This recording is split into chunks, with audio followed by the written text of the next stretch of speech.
second third temple tour for you all. ஆமாங்க, இப்ப நம்ம காஞ்சிபுரம் புண்ணியகோடீஸ்வரர் கோவில்ல இருந்து இப்ப நம்ம மார்கழி வந்திருக்கோம்.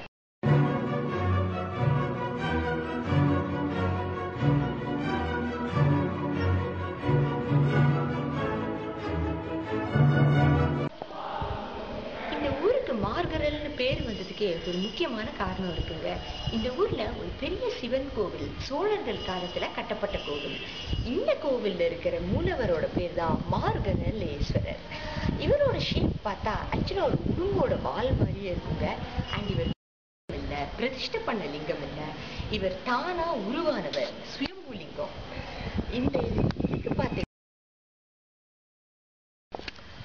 இங்க இருக்கிற மூலவரோட அம்பாள் பேரு திருபுவன நாயகி. திருபுவனம் நாயகினா உலக நாயகின்னு அர்த்தங்க. இந்த அம்பாளை பார்த்தா அவ்வளவு அழகா இருக்காங்க. ஆக்சுவலா அழகுங்கிறதுக்கு டெஃபினேஷனே இந்த அம்பாள் பார்த்துதான் எல்லாருமே ஐடியா பண்ணியிருக்காங்கன்னு நினைக்கிறேன். அம்பாளை பார்த்தா பார்த்துட்டே இருக்கலாம் போல இருக்குங்க.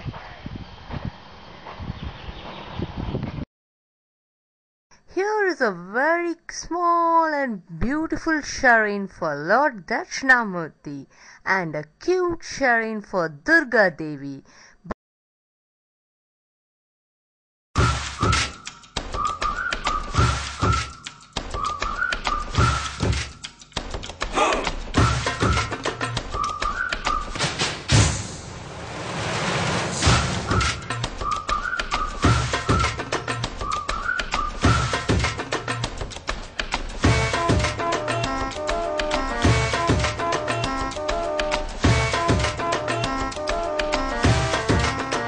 இப்ப நம்ம பார்த்தோமே, இதுதான் அக்னி தீர்த்தங்க. இந்த தீர்த்தத்துல குளிக்காத எந்த தேவர்களோ வானவர்களோ இல்லைன்னு சொல்றாங்க. ஸோ நாம இந்த தீர்த்தத்துல மார்னிங் குளிச்சு அங்க பிரதட்சணம் பண்ணா எந்த தீராத வினையும், எந்த பூர்வ ஜென்ம பாவம், நோய்கள் இந்த மாதிரி எது இருந்தாலும் இந்த கோவில்ல தீர்ந்துடும் சொல்றாங்க.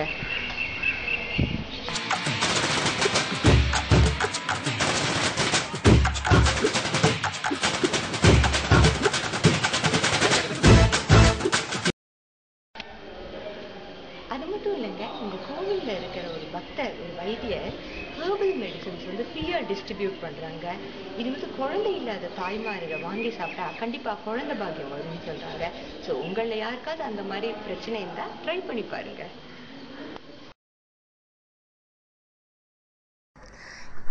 இந்த கோவிலோட கோபுரம் பார்த்தீங்கன்னா ரொம்ப அழகாகவும் டிஃப்ரெண்ட்டாகவும் இருக்கும்.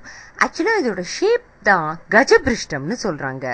கஜபிருஷ்டம்னா நாம் ஒரு எலிஃபெண்ட்டோட பேக் சைட்லேருந்து பார்த்தா எப்படி இருக்குமோ அதே ஷேப் இருக்கும். அண்ட் இது சோழர்களோட ஆர்கிடெக்ட்னு சொல்கிறாங்க. உங்க சஜஷன் கமெண்ட்ஸ் எல்லாம் நீங்க feedback@catsadhana.com காமிக்கலாம். அகைன் இன்னொரு பியூட்டிஃபுல்லான டெம்பிளோட உங்களெல்லாம் கேட்ச் பண்றேன். until நான் என்ன சொல்ல போறேன், as usual Sadhana signing out. Tata, bye bye, be blessed.